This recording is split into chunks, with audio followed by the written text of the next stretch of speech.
A beautiful poem from Farid Attar of Neishaboor. Simply Attar of Neishaboor, one of the greatest Sufi mystics and poets of Iran. The quatrain here is short, but its meaning is vast, layered, and deeply spiritual. Attar says, if you are a traveler of the path, you must pass through blood. Even if you fall, you must go onward, headlong. Step onto the path. Ask nothing. Seek no directions. The path itself will tell you how you must go. The path will teach you how to walk. Let us begin with these 4 lines from Attar of Neishaboor, a poet who 8 centuries ago captured the timeless essence of the spiritual journey in a few simple yet piercing words. This poem, though brief, encapsulates the heart of the Sufi path, a journey not of the body but of the soul, a voyage that demands courage, surrender, and transformation. It tells us that the seeker, the man of the path, Mard Ra, must be ready to walk through pain, through loss, through the very dissolution of the self. Only then can the traveler discover the truth that lies beyond.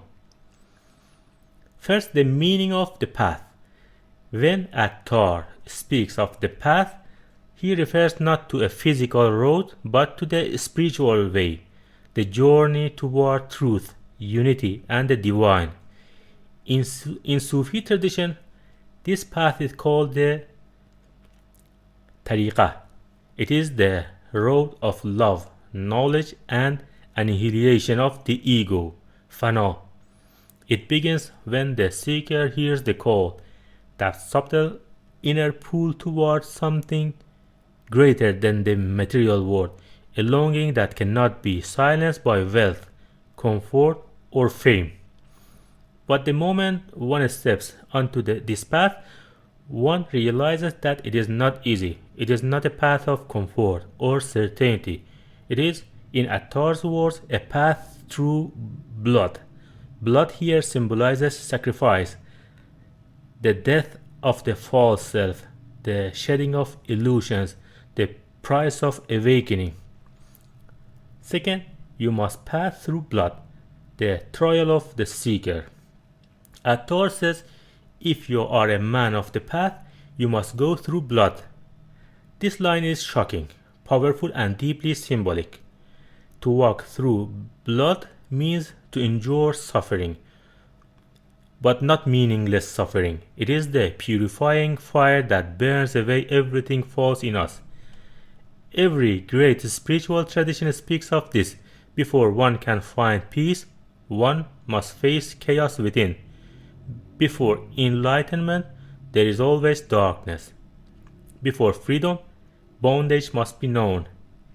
In Sufism, this stage is known as mujahada, the inner struggle, the battle against the ego, nafs. It is here that the traveler encounters fear, doubt, pride, and attachment, the inner tyrants that keep the heart chained.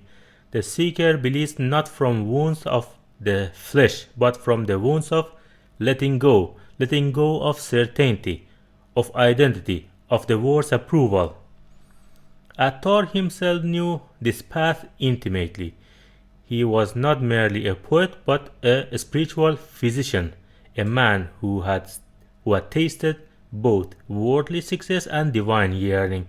He tells us, in essence, that if you are serious about truth, you must be ready to be broken, to walk through your own undoing. Only by dying to yourself can you come to life in a higher sense. 3. Even if you fall, you must go headlong.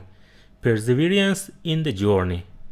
The next line says, even if you fall, you must go onward, headlong. Attar is telling us that failure, despair, and exhaustion are part of the journey, but they are not reasons to stop. The seeker will stumble, fall, doubt, and even wish to turn back.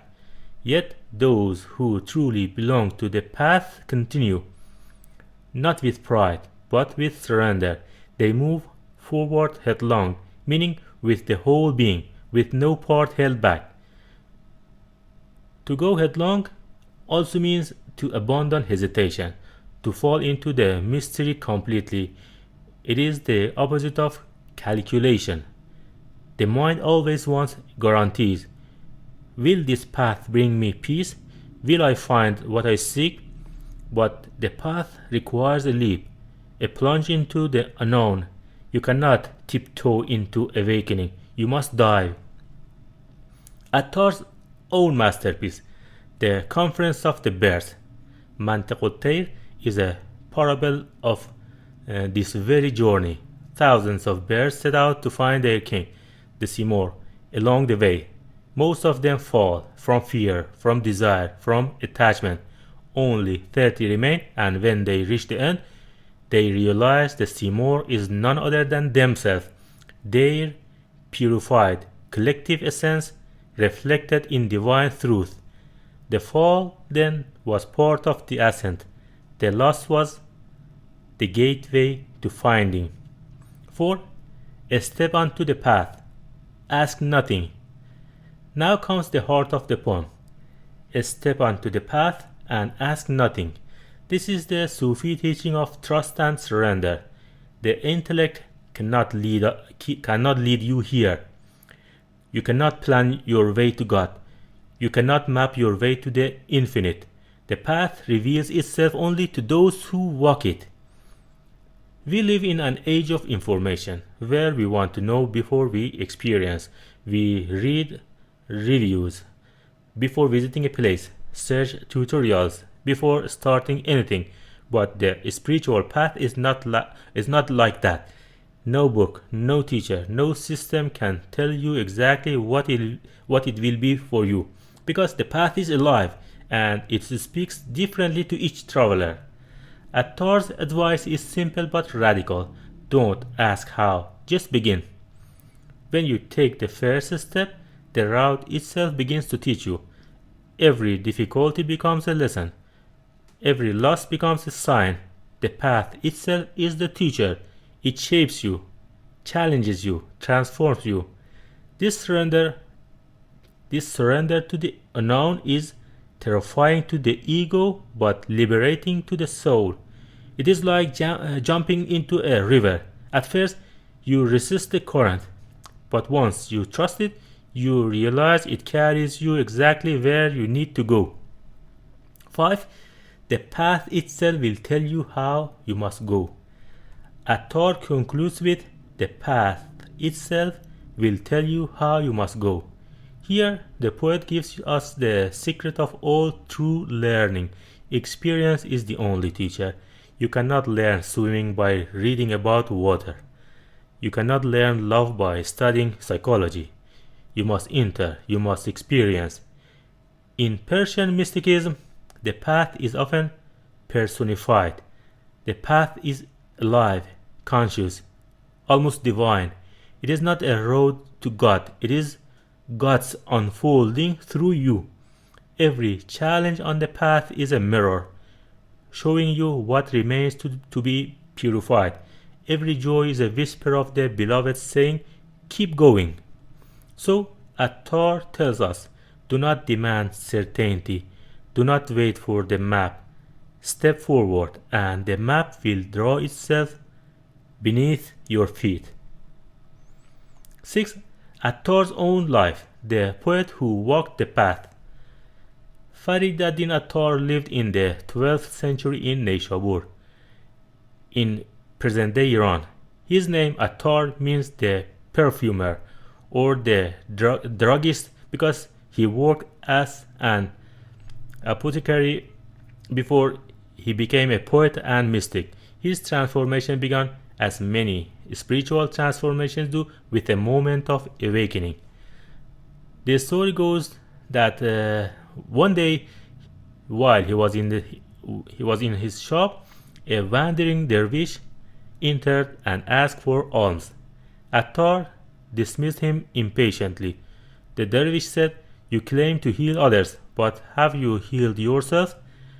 What will become of you when you die?" Attar replied arrogantly, "You will die and I will die too." The dervish smiled and said, "Yes, but my death will be easy, for I have nothing.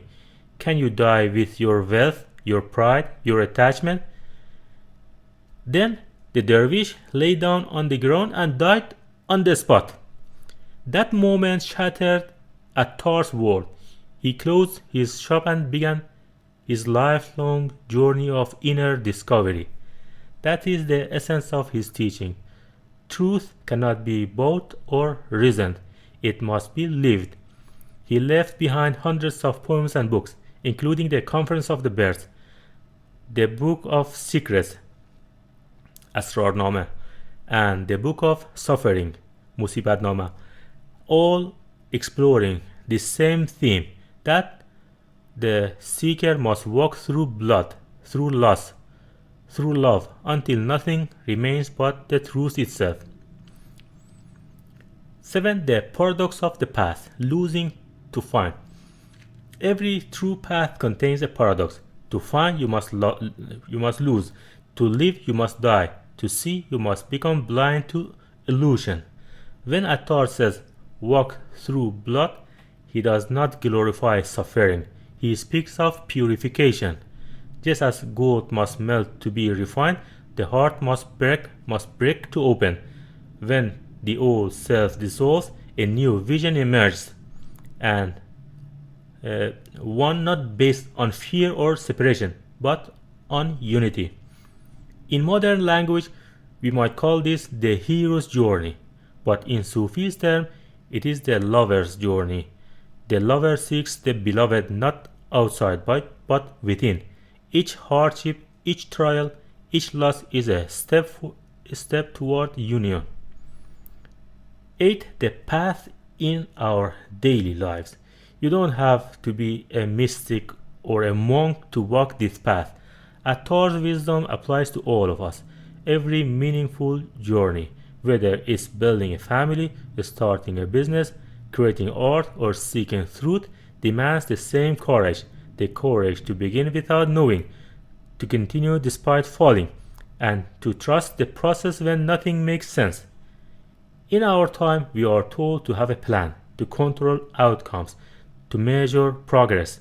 But the deepest experiences of life, love, creativity, awakening, cannot be managed. They unfold only when we step into the unknown. When you decide to pursue something your heart truly desires, something real, you will face resistance. There will be fear, confusion, setbacks. That is the blood of your journey. But if you keep walking, if you trust the path itself, you will discover that what Attar discovered, that the path is not something outside you, it is you. 9. Trusting the silence. Notice that what Attar says, ask nothing. This does not mean we should be ignorant. It means we should not let questions paralyze us. There comes a point when the only way forward is silence, not because there are no answers, but because the answers live beyond words. The mystics call this the knowledge of the heart. It cannot be spoken, only known through being. You may not understand where the path leads, but each step reveals the next. Like walking by candlelight through the dark, you never see the whole way, but you see enough to keep going. And finally, the invitation of the path. So when Attar says, "step onto the path, ask nothing, the path itself will tell you how you must go," he is giving us an invitation to live boldly, to trust deeply, to surrender wholly. He reminds us that we are all travelers. Life itself is the path. Every joy and every sorrow is part of the journey. If we walk with awareness, with courage, and with love, even our wounds become teachers. To walk the path, then, is to say yes to life, to love, to truth. even when it breaks us.